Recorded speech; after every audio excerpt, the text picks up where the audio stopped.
Bonjour mes chers élèves, je me présente, Madame Leïla Al-Ajmi, professeure principale émérite grade exceptionnel, exerçant au sein du lycée Mohamed Ataya Khaznadar. Mes chers élèves, on a préparé pour vous ces séquences d'apprentissage télévisées pour vous éclaircir certains thèmes du programme des SVT, de la 4e science expérimentale, 4e maths ainsi que la section sport. On a travaillé en équipe et en collaboration, encadré par Madame Nejied Ridi, inspectrice générale des SVT de la région Tunis 2. Mes chers élèves, on va entamer notre leçon dans le cadre du thème Reproduction humaine et santé, chapitre 3 Procréation, par une deuxième leçon, les étapes et les conséquences de la fécondation. Rappelons-nous, chers élèves, que nous avons déjà diffusé une première leçon dans le cadre du même chapitre 3, la procréation, une leçon intitulée « Les conditions de la fécondation » dont voici le rappel. Alors, les conditions de la fécondation porteront sur 3 volets. Les conditions relatives à l'homme, les conditions relatives à la femme, ainsi que les conditions relatives à la période de fertilité. Alors, pour les conditions relatives à l'homme, nous avons donc, il nous faut un sperme normal, des spermatozoïdes fécondants. Les conditions relatives à la femme, il faut une ovulation normale, une glaire cervicale normale filante perméable aux spermatozoïdes et des voies génitales femelles perméables et non obstruées. Enfin, les conditions relatives à la période de fertilité, il faut avoir des rapports sexuels pendant la période de fertilité. Pour ceci, mes chers élèves, on va entamer notre deuxième leçon, qui est les étapes de la fécondation. Pour ceci, on va vous diffuser une petite séquence vidéo qui va donc nous éclaircir certains points. Lors d'un accouplement, environ 300 millions de spermatozoïdes sont projetés dans le vagin d'une femme. Peu de temps après, des millions d'entre eux ressortent du vagin ou meurent par les sécrétions vaginales acides. Ensuite, les spermatozoïdes doivent passer par le col de l'utérus afin de rejoindre la cavité utérine. Les spermatozoïdes franchissent la glaire cervicale qui, au cours de l'ovulation, facilite le passage des spermatozoïdes. En effet, la glaire cervicale au cours de l'ovulation est à maillage lâche et filante. Les spermatozoïdes continuent de nager pour rejoindre l'utérus, même si des millions d'entre eux meurent et traversent la glaire cervicale. Généralement, ce sont des spermatozoïdes anormaux ou non vigoureux. Dans l'utérus, les contractions des muscles utérins aident les spermatozoïdes à rejoindre l'ovocyte au niveau du tiers supérieur de la trempe. Une partie des spermatozoïdes se dirige vers la trempe de Fallope vide, alors que d'autres spermatozoïdes se dirigent vers l'autre trempe contenant l'ovocyte du côté de l'ovaire qui a ovulé. Pour continuer leur chemin, les spermatozoïdes se déplacent à contre-courant. Une partie d'entre eux va être piégée dans les cils qui tapissent la trempe. Il faut rappeler qu'au cours de ce trajet, il y a capacitation des spermatozoïdes, c'est-à-dire que les glycoprotéines membranaires des spermatozoïdes seront démasquées. Enfin, les spermatozoïdes atteignent l'ovocyte. Seulement quelques dizaines de spermatozoïdes parmi les 300 millions initiaux survivent. Il va y avoir alors rencontre entre les gamètes mâles et femelles, qui est un ovocyte 2 entouré d'une couche de cellules folliculaires, la corona radiata. Mes chers élèves, cette séquence vidéo nous a montré le parcours des spermatozoïdes le long de l'appareil génital de la femme jusqu'à arriver au tiers supérieur de la trempe où il va rencontrer le gamète femelle ou ovocyte 2. Voici une interprétation schématique de ce parcours. Alors, voici une coupe longitudinale de l'appareil génital de la femme. Donc, au cours de l'accouplement, le sperme est projeté dans le vagin de la femme. Il va traverser le col de l'utérus où va se réaliser la capacitation Puis, il va y avoir la rencontre des spermatozoïdes avec l'ovocyte 2 au niveau du tiers supérieur de la trempe où une éventuelle fécondation peut avoir lieu. Donc, la fécondation est une union du gamète mâle avec le gamète femelle pour aboutir à une cellule œuf. Donc, le problème qui va se poser, comment se déroule la fécondation et quelles sont ses conséquences. Donc, le plan de notre leçon, ça sera le déroulement de la fécondation, les conséquences de la fécondation et une évaluation formative. Commençons par notre première partie, le déroulement de la fécondation. Alors, on va commencer par une activité. Les photos A, B, C, D, E, F, G, H et I représentent des figures désordonnées de la fécondation. Retrouvons l'ordre chronologique des événements illustrés par ces photos, proposons un titre aux figures ED, GA et FC. Alors, commençons par répondre à la première consigne, retrouvons l'ordre chronologique de ces événements.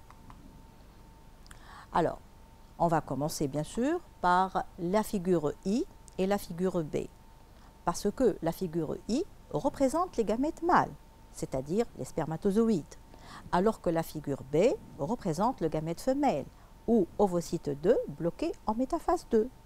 Donc, les gamètes mâles, comme on l'a vu dans la séquence animée, nous avons vu que les spermatozoïdes vont se rencontrer avec le gamète femelle.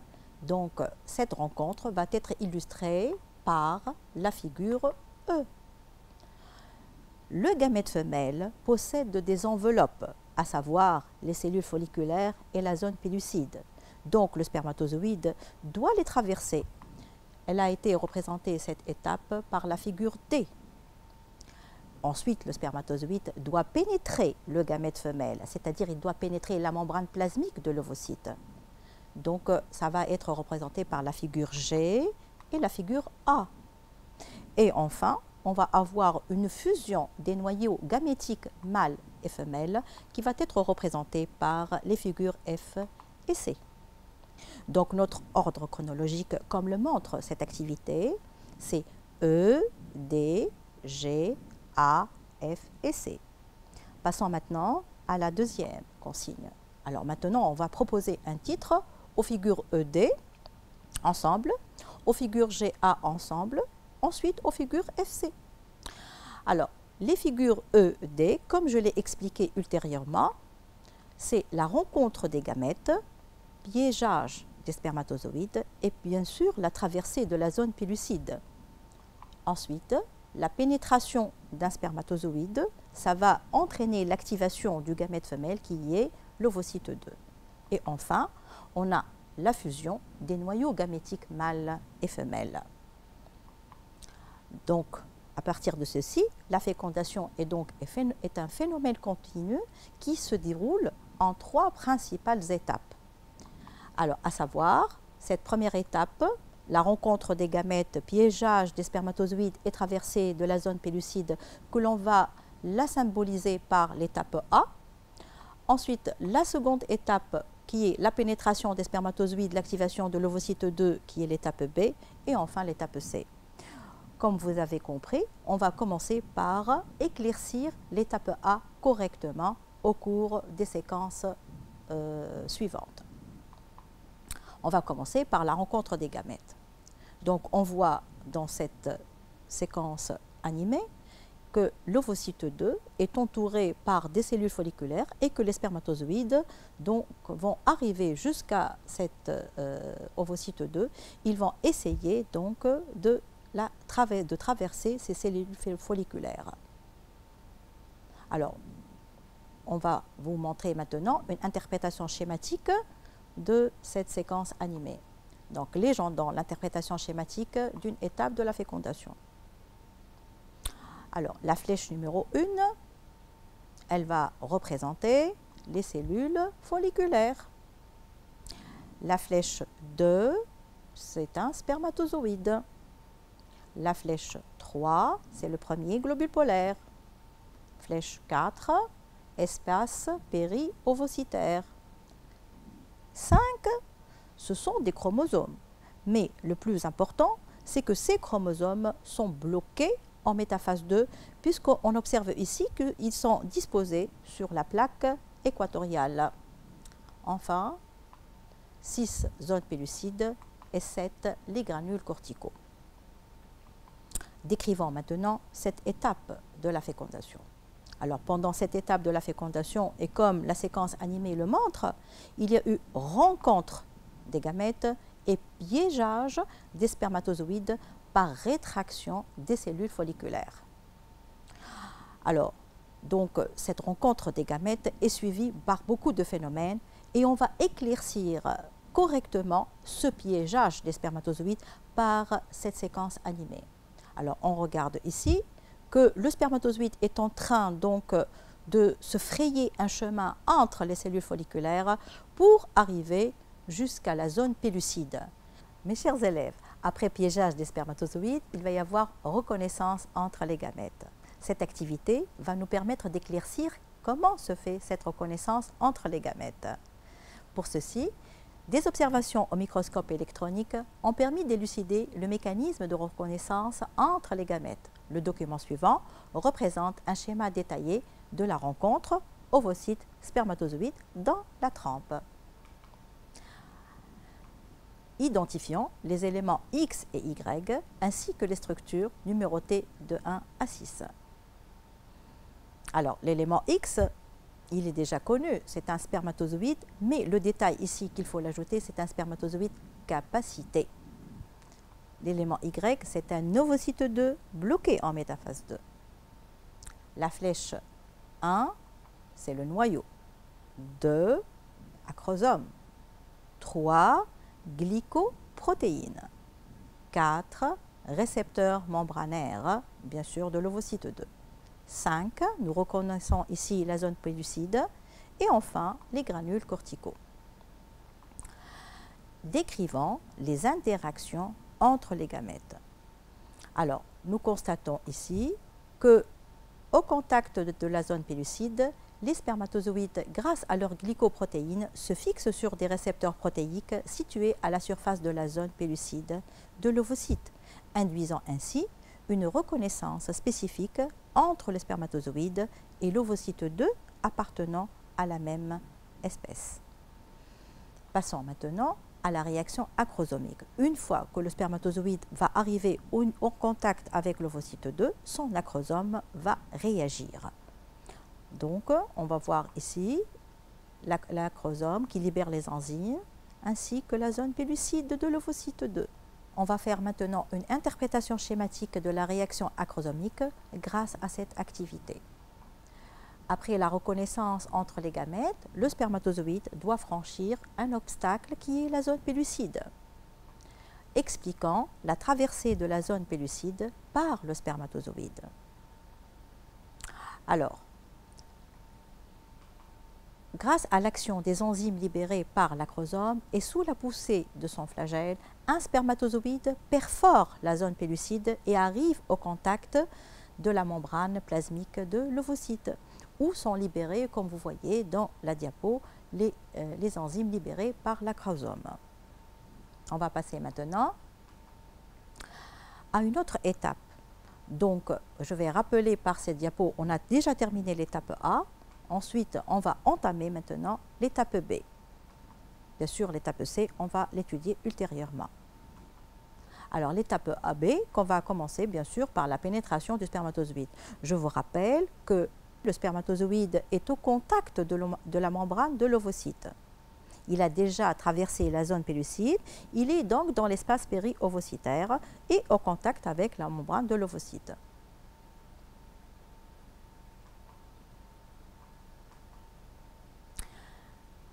Alors, le spermatozoïde s'accole tangentiellement à l'ovocyte, sa membrane plasmique fusionne avec celle de l'ovocyte et il s'enfonce dans le cytoplasme ovocytaire.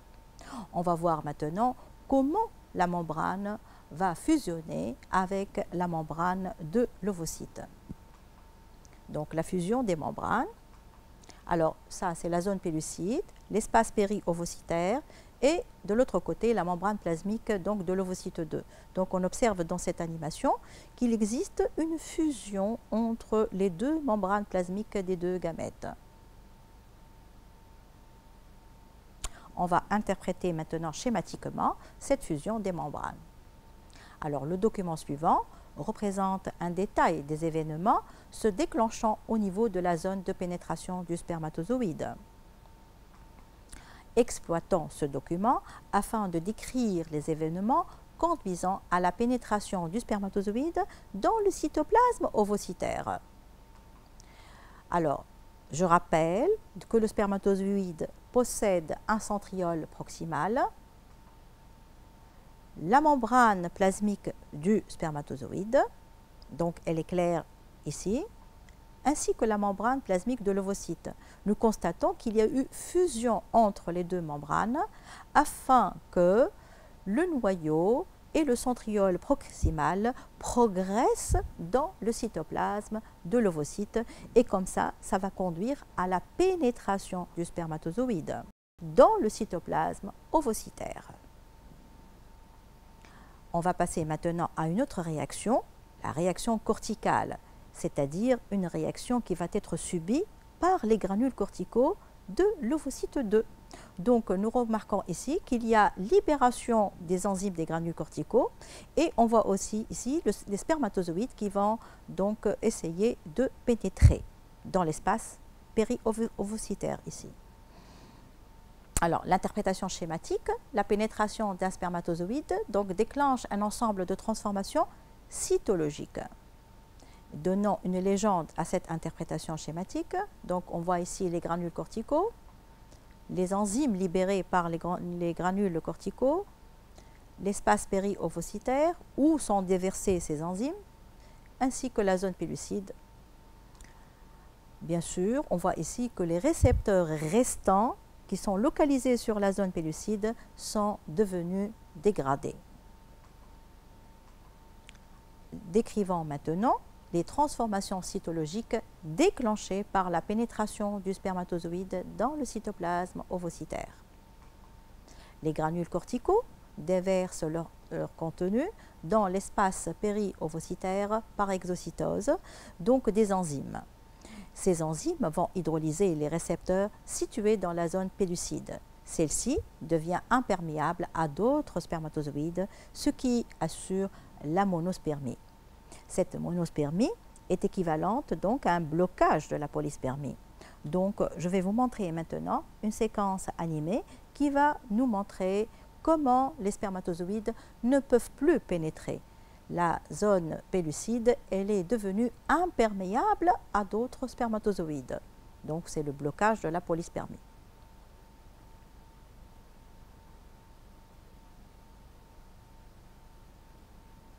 Va y avoir aussi une reprise de la deuxième division de la méiose, parce que l'ovocyte 2 va être donc activé de façon cytologique et de façon surtout nucléaire.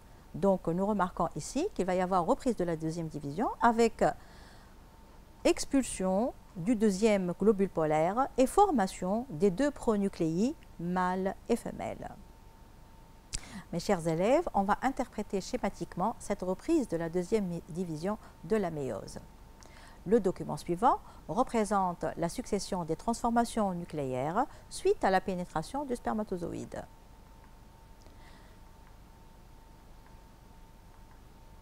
Décrivant les transformations nucléaires déclenchées par la pénétration du spermatozoïde dans le cytoplasme ovocytaire.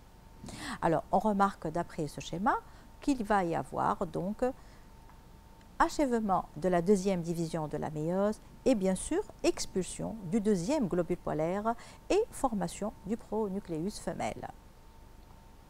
Le noyau du spermatozoïde gonfle et devient pronucléus mâle et son centriole proximal devient un astère. La fécondation est un phénomène continu, bien sûr qui se déroule en trois principales étapes. On va travailler maintenant l'étape C, qui est maintenant la fusion des pronucléi.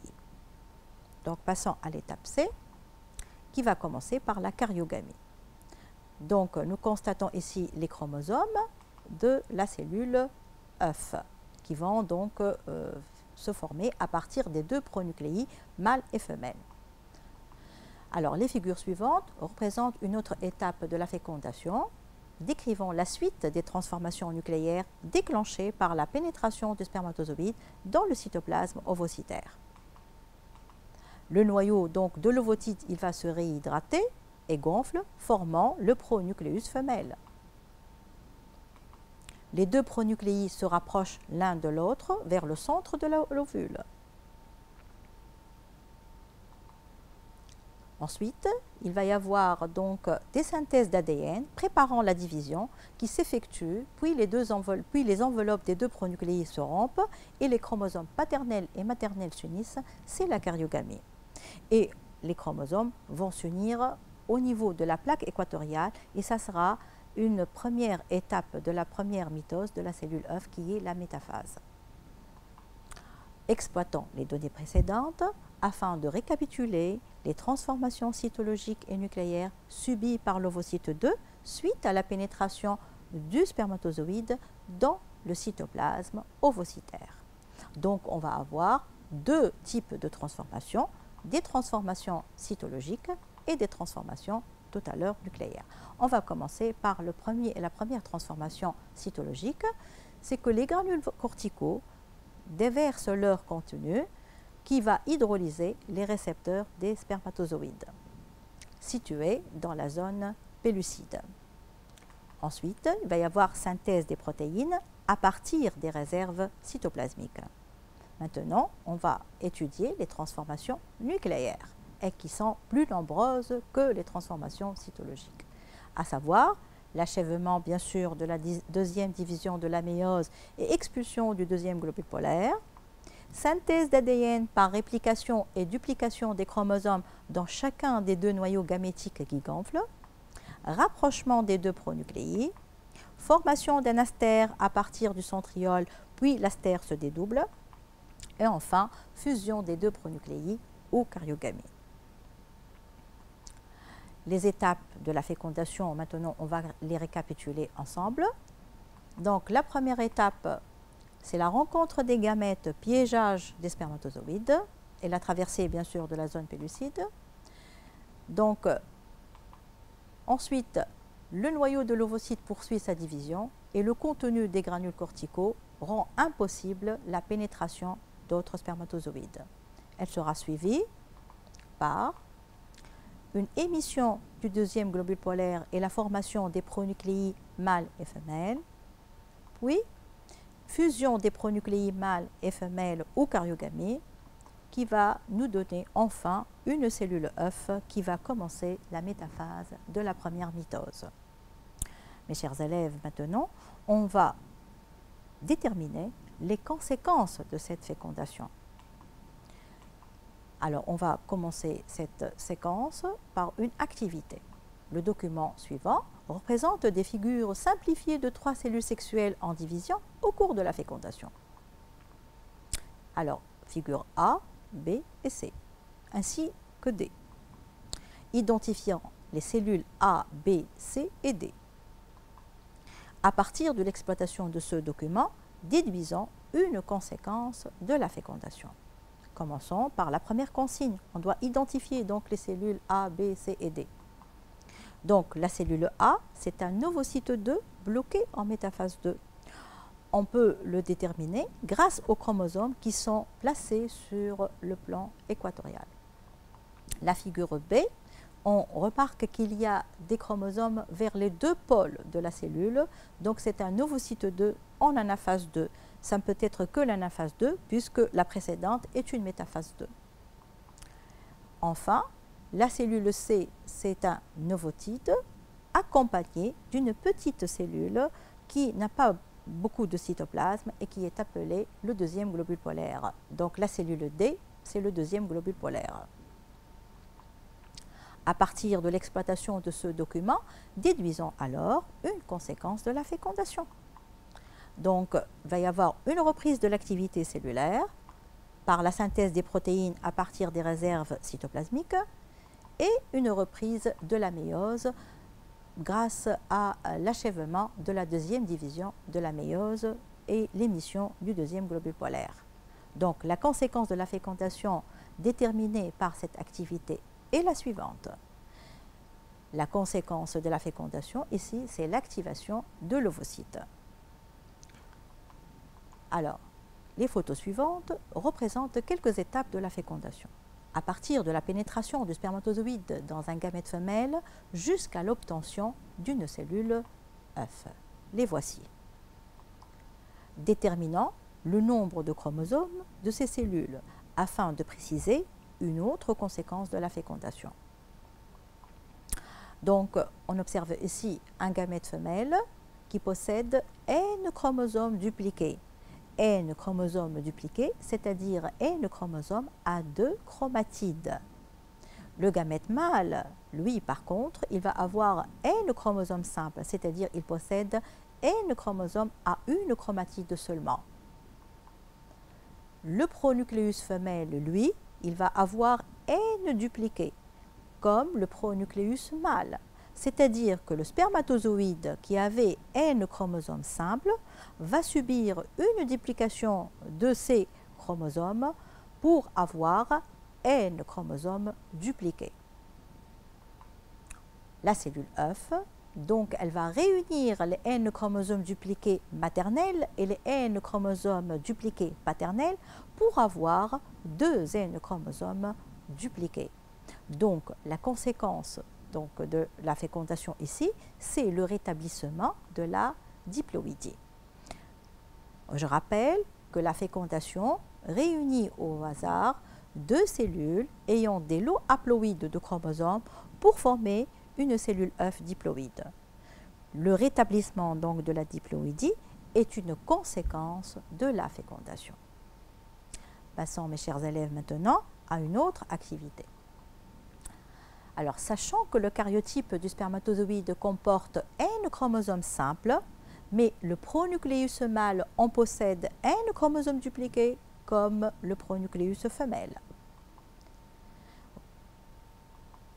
On a ici donc N chromosomes simples au niveau du karyotype d'un spermatozoïde, une chromatide pour chaque chromosome. Là, on a N chromosomes dupliqués pour les chromosomes X et pour les autosomes, bien sûr, expliquant le rétablissement de la diploïdie de la cellule œuf. Et ensuite, déduisant une conséquence de la fécondation. Alors, mes chers élèves, on va expliquer le rétablissement de la diploïdie de la cellule œuf grâce à cette photo. Donc, cette photo, elle représente donc une cellule œuf ayant un pronucléus femelle. Ce pronucléus femelle, il va avoir un karyotype ayant N chromosomes entiers, possédant le chromosome X. Le pronucléus mâle, qui possède lui aussi N chromosomes toujours entiers, possédant le chromosome Y. Après leur fusion aux karyogamies, nous constatons qu'il va y avoir un rétablissement de la diploïdie. Et bien sûr, le sexe de cet individu, s'il est né, il va être donc de sexe masculin. Donc la détermination du sexe du zygote est une conséquence de la fécondation. Mais mes chers élèves, il n'y a pas que cette possibilité. Le pronucléus femelle peut être, toujours il est de chromosome X, mais le pronucléus mâle, il peut avoir lui aussi un chromosome X. Et lors de la fusion entre les deux pronucléés, il va y avoir rétablissement de la diploïdie et on va avoir un individu, donc, s'il est né de sexe féminin. Et donc, à partir de ceci, nous avons déterminé une autre conséquence de la fécondation qui est la détermination du sexe du zygote. Afin de déterminer une autre conséquence de la fécondation, on s'intéresse maintenant à la transmission des chromosomes sexuels des parents aux descendants. Alors, on va compléter l'échiquier du croisement, caractérisant la transmission des chromosomes sexuels des parents aux descendants.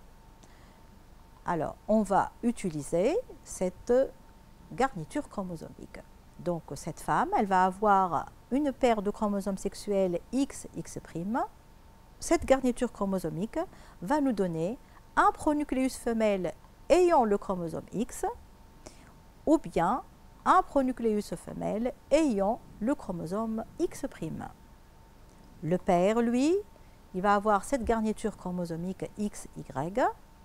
Il va nous donner un pronucléus mâle ayant le chromosome X ou bien un pronucléus mâle ayant le chromosome Y. Lors de la fécondation, X peut rencontrer X maternel et X paternel, ou bien le chromosome X maternel va rencontrer le Y paternel, et ainsi de suite. Donc X' avec X ou bien X' avec Y. Déduisons maintenant le sexe de chaque zygote possible. Alors pour les individus ayant XX, ils seront donc de sexe féminin. Et pour les individus qui ont la garniture chromosomique XY, ils seront de sexe masculin.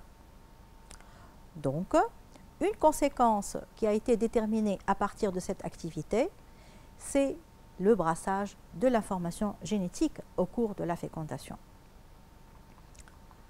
Alors, résumons maintenant, les conséquences de la fécondation sont l'activation de l'ovocyte 2, détermination du sexe du zygote, rétablissement de la diploïdie et enfin le brassage de l'information génétique.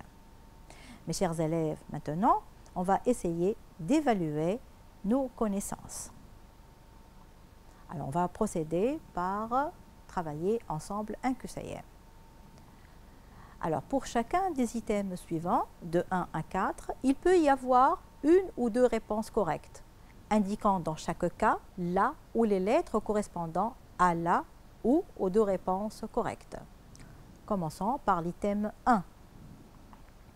Parmi les événements qui se déroulent dans la trempe, on cite la réaction corticale, la réaction acrosomique, la capacitation des spermatozoïdes ou bien la nidation. Alors, les réponses qui sont correctes sont la réaction corticale et la réaction acrosomique. Item 2. Les enzymes des granules corticaux favorisent la pénétration du spermatozoïde à l'intérieur de l'ovocyte 2, ou bien assurent la dégradation des antigènes membranaires des spermatozoïdes, ou bien assurent la dégradation des récepteurs ovocytaires spécifiques aux spermatozoïdes. Enfin, favorise la polyspermie. La bonne réponse assure la dégradation des récepteurs ovocytaires spécifiques aux spermatozoïdes. Item 3. Le deuxième globule polaire possède le même nombre de chromosomes que l'ovocyte 1, qu'une spermatide, qu'un spermatocyte 1 ou bien qu'une cellule de la corona radiata. Alors, l'ovocyte 1 possède 2 N chromosomes dupliqués. Une spermatide possède N chromosomes simples. Un spermatocyte 1 possède 2 N chromosomes dupliqués. Les cellules de la corona radiata possèdent 2 N chromosomes. Donc, la question, le deuxième globule polaire possède le même nombre de chromosomes. Le deuxième globule polaire possède N chromosomes simples. Mais là, la question ne se pose pas sur l'état des chromosomes. Elle se pose sur le nombre de chromosomes seulement. Donc, le deuxième globule polaire possède N chromosomes comme la spermatide. Donc, l'unique bonne réponse ici, c'est B. Passons maintenant à l'item 4. Au cours de la fécondation, la pénétration du spermatozoïde dans l'ovocyte 2 entraîne successivement les événements suivants. Alors ici, on va vous donner des événements qui sont désordonnés et vous devez les ordonner selon la succession des étapes de la fécondation. Les voici. Voilà. Donc, en regardant ces propositions, nous constatons que la bonne réponse est C. Il faut que la réaction corticale soit la première, ensuite l'émission du deuxième globule polaire, la formation des pronucléides suivie par la cariogamie. et non pas le contraire comme les autres propositions. Mes chers élèves, maintenant, on va passer à un autre type d'évaluation. Alors, les documents 1, 2 et 3 représentent les structures schématiques d'un spermatozoïde, d'un massif cellulaire renfermant l'ovocyte 2 au moment de l'ovulation et d'une étape de la fécondation. À noter les documents 1, 2 et 3. Puis, mettre en relation les particularités des structures représentées par les documents 1 et 2 en rapport avec leurs fonctions pour assurer la formation de la structure représentée par le document 3. Alors, commençons par la première question. À noter les documents 1, 2 et 3. Donc, nous avons ici 1, c'est l'acrosome, 2, c'est le noyau, 3, mitochondries, 4, la queue, 5 chromosomes bloqués en métaphase 2. Il ne faut jamais oublier la précision en métaphase 2. 6 cellules folliculaires de la corona radiata. 7 zones pellucides. 8 granules corticaux. 9 pronucléus femelle. 10 pronucléus mâle. Ce pronucléus mâle est toujours en contact avec son astère. C'est comme ça qu'on peut le différencier du pronucléus femelle. Passons maintenant, mes chers élèves, à la deuxième question. La deuxième question, c'est écrit qu'il faut trouver une relation entre les structures du document 1 et du document 2 en rapport avec leurs fonctions pour assurer la formation de l'ovule ou de l'ovocyte. Alors, les caractéristiques cytologiques permettant aux gamètes mâles et femelles d'assurer la formation de l'ovule représenté par le document 3 sont. Alors, j'ai préparé un tableau pour répondre à cette question. Dans ce tableau, on va marquer le document 1 qui est le spermatozoïde, on va marquer le document 2 ensuite qui est l'ovocyte 2 et à chaque fois, on va déterminer les structures, donner leurs fonctions et ensuite chercher ces fonctions, comment ils ont assuré la formation de l'ovule. Alors, la première structure, la forme allongée, ainsi que la masse très faible du cytoplasme, assurent la mobilité du spermatozoïde. La présence de mitochondries permet de fournir l'énergie nécessaire au mouvement du flagelle. La mobilité du spermatozoïde ainsi que l'énergie nécessaire au mouvement du flagelle permettent la propulsion du gamète mâle pour atteindre la zone pellucide du gamète femelle. Présence de glycoprotéines sur la membrane de la tête du spermatozoïde, ceci a pour rôle la reconnaissance entre le spermatozoïde et l'ovocyte. De même pour l'ovocyte. L'ovocyte aussi, il présente des récepteurs au niveau de sa zone pellucide. Ces récepteurs vont permettre cette reconnaissance entre les spermatozoïdes et l'ovocyte. Cette reconnaissance déclenche alors la réaction acrosomique permettant la pénétration du spermatozoïde à l'intérieur de l'ovocyte. Une autre structure de l'ovocyte 2, ce sont les granules corticaux, présents au niveau du cytoplasme de l'ovocyte 2. Leur fonction, c'est de déverser leur contenu enzymatique dans l'espace péri-ovocytaire, ce qui va dégrader les récepteurs restants et ce qui va empêcher alors la polyspermie. Enfin, l'ovocyte 2 présente des chromosomes bloqués en métaphase 2 et bien sûr, nous savons tous que les chromosomes sont le support du matériel génétique donc de cette cellule. Et ce matériel génétique est la moitié du matériel génétique de la cellule œuf qui va se former. Donc, l'ovocyte 2, après la pénétration du spermatozoïde grâce à la réaction acrosomique, il va achever sa méiose pour expulser le deuxième globule polaire et les noyaux de l'ovocyte ensuite et du spermatozoïde évoluent en pronucléi pour faire la karyogamie. Merci pour votre attention, mes chers élèves. J'espère que la séance d'apprentissage télévisé pour aujourd'hui a été bénéfique pour vous. Je vous souhaite une réussite pour votre examen. Et à la prochaine!